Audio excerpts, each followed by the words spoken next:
Halo guys, gimana kabar kalian semuanya? Semoga kalian tetap sehat semuanya sekeluarga. Di sini gue bakalan menceritakan alur film seru lainnya guys yang berjudul Kung Fu Hustle. Film ini menceritakan tentang seorang pria pecundang yang terobsesi bergabung dengan geng kriminal yakni geng kapak. Tapi takdir berkata lain, dia berubah dan hingga akhirnya dia bisa menjadi master Kung Fu yang sesungguhnya. Dikisahkan pada suatu masa di kota Shanghai, Cina, telah dikuasai oleh para geng kriminal. Aparat kepolisian pun takut dan tidak berdaya. Dari beberapa geng kriminal itu, ada satu geng yang paling ditakuti. Dan geng itu bernama geng kapak. Dan ketuanya yang bernama Kakak Sung, yang giginya keren banget coy. Kalau malam tiba, orang sekota langsung tutup jendela karena saat itu geng kapak datang menjajah kota mereka. Tak tanggung-tanggung, ketua dari geng buaya dihabisi malam itu juga sama Kakak Sung. Bahkan, cewek dari ketua geng buaya yang cantik ini ditembak mati cuy. Emang sadis banget geng kapak ini cuy. Semua aspek kehidupan dikuasai oleh mereka. Namun, ada satu wilayah kecil yang belum mampu mereka jajah. Wilayah ini adalah Kampung Kandang Babi. Di bawah naungan pasangan suami istri juragan kontrakan yang kelakuannya rada-rada sinting, warga Kampung Babi hidup aman sentosa. Ya, walaupun kadang-kadang airnya sering habis. Dan ini adalah ibu juragan kontrakan yang gayaknya minta ampun coy. Dan ini bukan orang gila coy, melainkan suami dari ibu juragan, yaitu bapak juragan kontrakan yang sifatnya mesum dan sering menggoda gadis-gadis di sana. Akan tetapi jejak mesumnya itu jarang sekali diketahui oleh sang istri.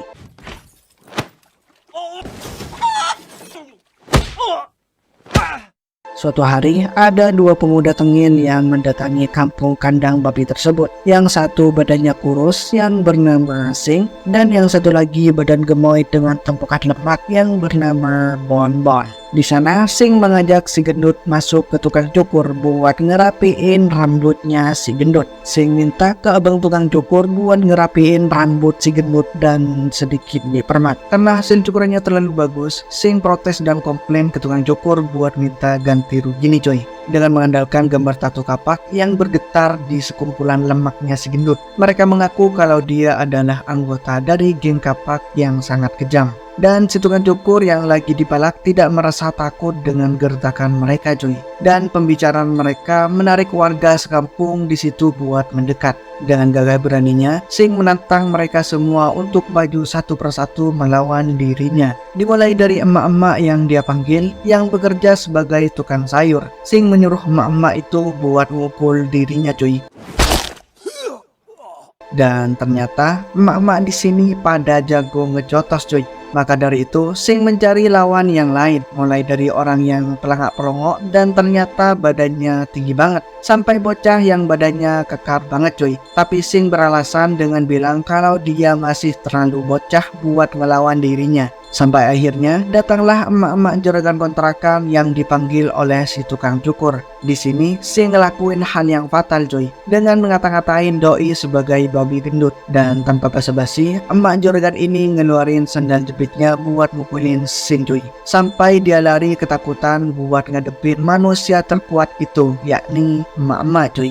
Atas kejadian itu, Sing ngeluarin flare untuk minta bantuan ke anggota geng kapak. Namun, flare yang dia punya ternyata adalah petasan cuy, yang ia lempar dan terkena ke orang lewat di sana. Dan secara kebetulan, petasan itu kena ke salah satu anggota geng kapak yang kebetulan lewat di situ cuy. Tidak ingin menyia-nyiakan kesempatan, Sing bilang ke mereka kalau dia salah satu anggota geng kapak juga. Dan sekarang dia butuh bantuan mereka dari emak-emak juragan kontrakan itu cuy. Tak berkata apapun, ketua rombongan geng kapak itu langsung masuk ke kampung kandang babi buat ngasih pelajaran ke mereka. Ibu juragan merasa ketakutan nih atas kehadiran geng kapak itu. Dan pelangak-pelongok serta bilang keluarganya buat ngangkat jemuran mereka karena sebentar lagi mau hujan. Digertak sekali saja sama ketua rombongan geng kapak, ibu juragan yang sok-sokan ini langsung lari terbirit-birit ke kamarnya dan langsung tidur cuy. Di luar, tinggal tukang cukur ini saja yang berani menghadapi kelompok geng kapak. Dia merasa tidak peduli dengan nama geng kapak. Ketua rombongan ini mengeluarkan kapak dan meremehkan abang tukang cukur cuy. Dan inilah yang terjadi.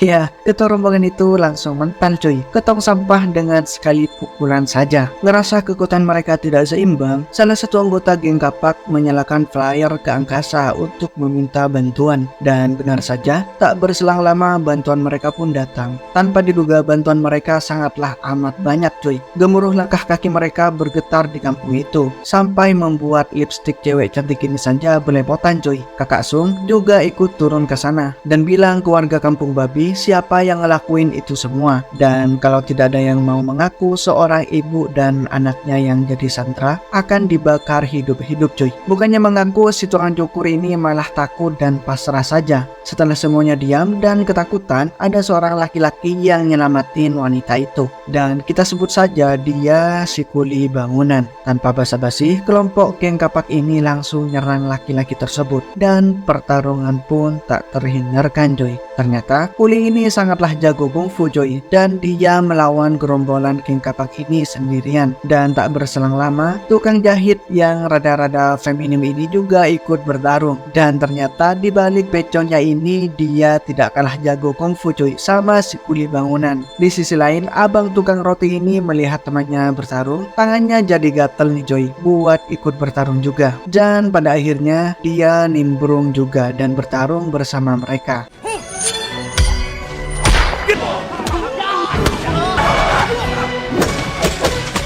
Dengan kekuatan ketiga pendekar kungfu ini, pasukan geng kapak dibuat mundur oleh mereka. Di malam harinya, di markas geng kapak, kakak Sung yang terlihat marah-marah karena pasukannya dikalahkan dengan mudah oleh pendekar kampung. Dan yang jadi sasaran utamanya adalah dua anak culun ini yang telah mengaku-ngaku sebagai anggota dari geng kapak. Gara-gara mereka, anggota geng kapak jadi babak belur dan mereka juga kehilangan nama baik cuy. Sing dan Bonbon meminta ampun kepada kakak Sung dan yang lainnya. Serta Sing juga bilang kalau menjadi anggota geng kapak adalah cita-citanya sedari dulu. Kakak Sung menjawab kalau mau masuk geng kapak harus memenuhi syarat tertentu, yakni harus bisa membunuh orang. Barulah mereka bisa menjadi anggota geng kapak. Tapi Sing dan Bonbon yang polos cuma pelangak-pelongo dan mengatakan kalau dia tidak pernah membunuh orang sama sekali. Mendengar hal itu, kakak Sung melepaskan mereka dan memberi kesempatan agar mereka bisa membunuh seseorang. Selepasnya dari markas geng kapak, Sing dan Bonbon terlihat lagi nongkrong di trotoar sambil memperdebatkan nasib mereka yang selalu jadi pecundang. Mereka mendiskusikan bagaimana caranya mereka berdua bisa masuk ke geng kapak, dan Bonbon bilang kalau satu-satunya cara ialah mereka harus jago bertarung. Mendengar kata bertarung, Sing teringat ke masa lalunya waktu Sing masih bocah. Dia bercerita kalau dulunya ia pernah punya kitab tapak Buddha yang ia beli dari seorang pengemis. Kitab itu dia beli dari hasil ngebongkar celengannya yang ia simpan buat biaya kuliah sampai S3. Hari demi hari Sing kecil melatih bela diri tapak Buddhanya itu, dan di suatu hari Sing kecil mau membela seorang gadis bisu yang dimana permen loli gadis itu mau dirampas oleh remaja nakal dan temannya. Akan tetapi pertolongan Sing nampak gak ngefek sama sekali ke mereka nih cuy. Malahan dia yang dibikin babak belur oleh remaja dan teman-temannya itu. Dan bahkan Sing kecil dan kitab Buddhanya yang tergeletak itu dikencingi oleh mereka cuy. Sejak saat itu Sing tidak mau lagi menjadi orang baik. Dia menganggap orang baik hanyalah seorang pecundang dan selalu ditindas oleh yang kuat. Maka dari itu ia memilih menjadi orang jahat dan menindas yang lemah cuy. Hal itu ia buktikan ke tukang es krim keliling. Sing dan Bonbon berhasil merampok gadis es krim itu cuy. Gadis es krim itu mengejar tapi mereka terlalu cepat buat gadis tersebut. Di sini Sing lupa kalau gadis itu adalah gadis bisu yang ia tolong dahulu pas waktu masih bocah cuy. Keesokan harinya di kampung kandang babi, emak juragan kontrakan memarah-marahi ketiga orang pendekar yang telah berjuang dan membela kampung mereka. Menurut emak ini, ketiga orang itu sok jago dan bikin bahaya kampung mereka saja. Emak juragan bilang kalau suatu saat geng itu akan kembali lagi ke kampung mereka untuk melakukan balas dendam. Tapi penduduk kampung malah balik protes nih ke emak juragan karena memarahi tiga pendekar tersebut. Warga bilang tanpa mereka mungkin kampung kandang babi sudah hancur dan porak-poranda dirusak oleh geng kapak itu. Serta warga di sana bilang kalau selama kejadian itu emak juragan kontrakan tidak ada di sana. Dia malah pergi ngumpet ketakutan di kamarnya. Mendengar Mendengar desakan dari warga kampung, emak juragan ini spontanitas berteriak menyuruh warganya untuk diam dengan nada yang sangat tinggi. Dan saking tingginya, frekuensi teriakan dari emak juragan itu sampai membuat retakan gelas yang ada di sana. Di sisi lain, Sing dan Bonbon mendatangi kampung kandang babi itu lagi, tak lain untuk mengintai situasi di sana. Melihat ada kesempatan, mereka berdua mau membunuh emak juragan kontrakan yang lagi ngoceh keluarganya. Sing sudah siap dengan pisaunya, tapi saat dilempar, ia berakhir menyakiti diri sendiri cuy. Dia menyuruh Bonbon untuk melemparkan pisaunya juga, tapi lemparannya malah menancap ke bahunya Sing juga. Dan hanya gagang pisaunya saja yang berhasil mengenai emak juragan kontrakan cuy. Kejadian itu membuat mereka ketahuan. Saat dilihat emak juragan, mereka berdua terlihat panik. Don't make a move! One little whistle and they were... Tak berselang lama, emak juragan kontrakan mengejar mereka berdua, dan kejar-kejaran pun terjadi.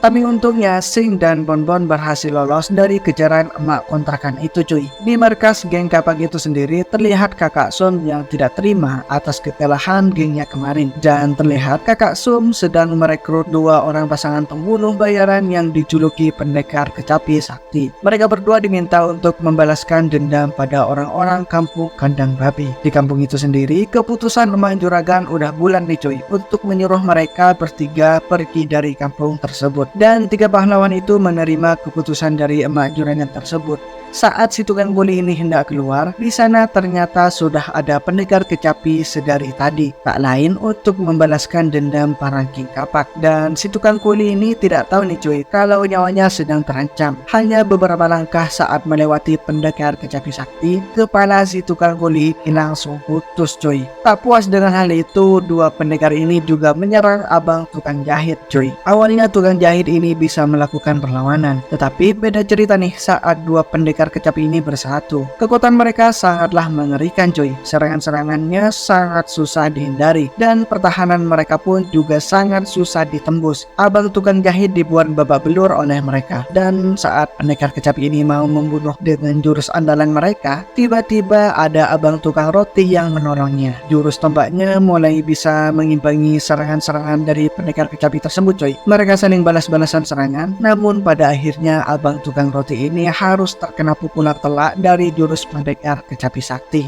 Duet pendekar kecapi sakti hendak mengeluarkan jurus pamungkasnya untuk membunuh mereka berdua. Akan tetapi tiba-tiba teriakan emak juragan yang keras membubarkan jurus mereka berdua, sekaligus merusak benang dari kecapi tersebut. Buat orang yang paham dan mengerti kungfu, teriakan emak juragan bukan hanya teriakan bawelan emak-emak saja cuy, tetapi teriakan seperti itu disebut jurus auman singa. Belum sempat bereaksi, kedua penjahat ini malah kedatangan bapak juragan kontrakan yang ternyata juga ahli dalam kungfu bela diri. Gaya mabuk dan tendernya ternyata juga merupakan sebuah jurus sakti cuy, yakni jurus badan lentur. Kenapa demikian? Karena seluruh badannya sangatlah lentur seperti karet cuy. Setiap kali kedua penjahat ini memukulnya, pukulannya memantul dan mengenai temannya sendiri. Kedua pendekar kecapi berusaha melawan dengan jurus yang mereka punya, tapi disitulah jurus auman singa emak juragan kontrakan beraksi. Hancur leburlah sudah semuanya termasuk kedua baju pendekar itu. Mereka ngesot keluar kampung menyisakan kolornya doang. Kakak Sum dan sekretarisnya sedari tadi ternyata mengintip pertarungan mereka dari mobil, tapi dia dibuat kaget dan melongok saja karena kehadiran sepasang kekasih juragan kontrakan yang tiba-tiba masuk ada di situ cuy. Emak juragan mengancam ketua geng kapak ini untuk tidak macam-macam dan jangan pernah datang ke kampung kandang babi lagi. Ketua geng kapak dan anak buahnya pun takluk dan ketakutan dibuat juragan kontrakan itu. Di mobil, kakak Sum yang diancam oleh emak juragan terlihat ketakutan dan gemetaran coy. Dia mencoba buat menenangi dirinya dengan cara menghisap rokok coy. Saat sekretarisnya mau ngidupin rokok,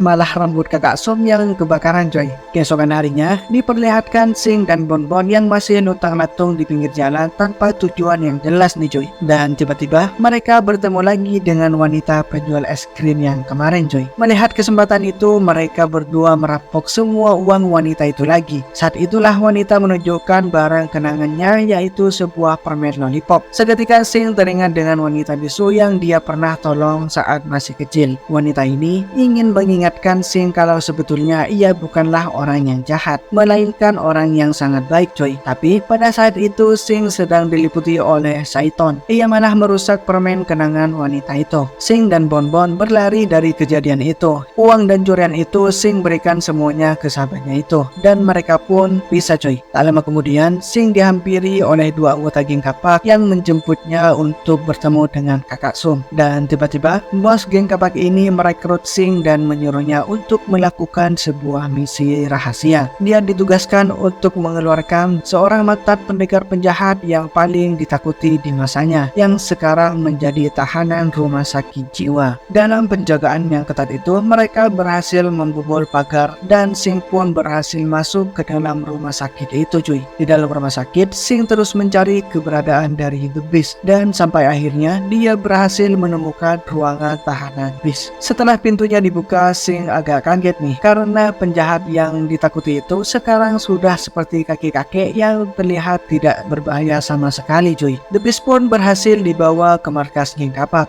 Kakak Sum dan anggota lainnya di sana tidak percaya kalau ini adalah The Beast yang mereka cari, karena dari penampilannya dia seperti kakek-kakek pengangguran cuy. Agar mereka semua percaya, Kakak Sum bilang ke orang ini untuk membuktikan kesaktiannya kepada mereka. The Beast melakukan demonstrasi yang tidak tanggung-tanggung. Dia menangkap sebuah peluru yang dia tembak dengan jarak yang begitu dekat. Kecepatan menangkap peluru itu membuat seisi ruangan di sana takjub dan melongo saja cuy. Setelah itulah mereka semua percaya kalau dia adalah The Beast yang mereka cari, dan para anggota geng kapak menyampaikan rasa hormat ke The Beast. Tapi The Beast tidak merasa cukup sampai di situ saja cuy. Dia menendang kursi di sana hingga membuat tembok kasino hancur di sebelah. The Beast langsung mencium kehadiran musuhnya, yakni para juragan kontrakan, dan terjadilah pertarungan mereka.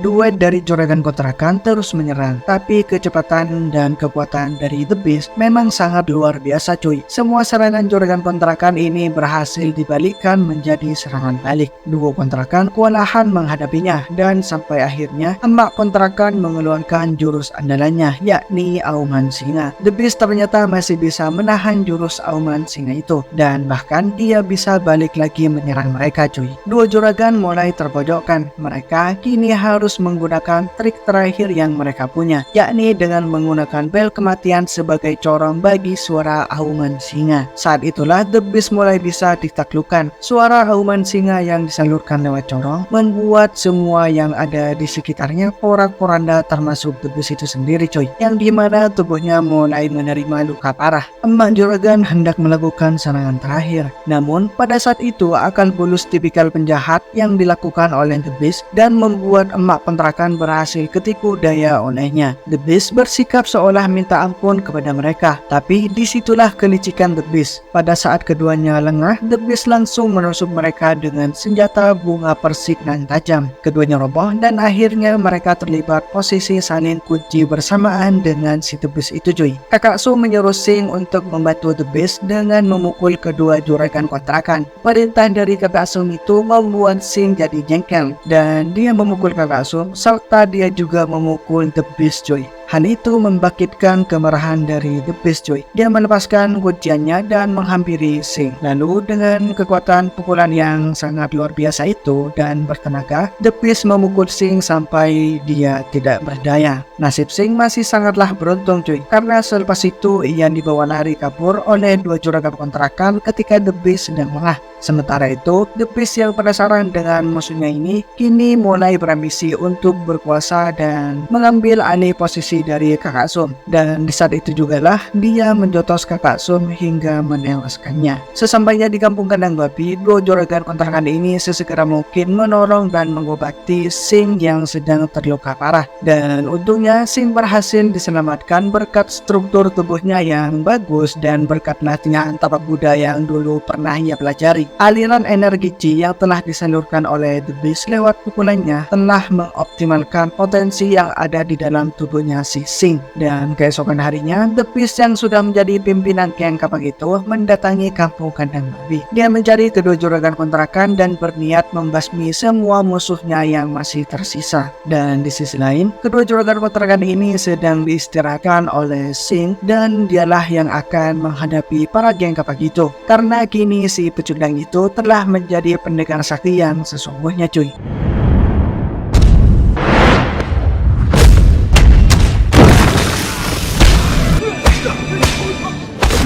Setelah berhasil menghajar semua anggota geng kapak, kini Sing harus berhadapan dengan ketuanya. Dan tak disangka-sangka, kecepatan Sing kini melebihi kecepatan The Beast cuy. Dan dia sempat kewalahan menghadapi Sing yang sekarang.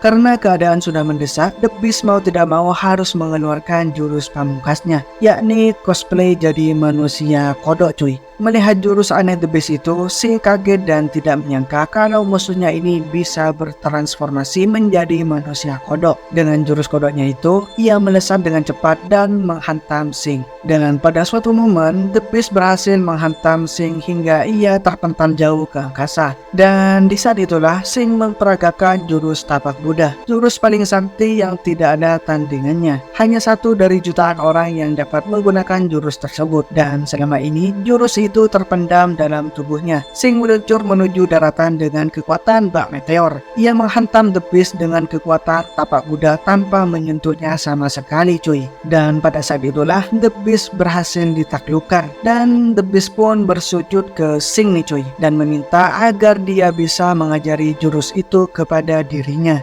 Dan film pun berakhir cuy. Gimana cuy? Filmnya keren banget bukan? Menurut kalian film ini dapat rating berapa nih guys? Dari 1 sampai 10. Jangan lupa komen di kolom komentar ya cuy. Dan thank you buat kalian yang menonton video ini sampai habis. Sekali lagi buat kalian, semoga tetap sehat bersama keluarga cuy. Gua di sini saya cabut dulu. Dadah.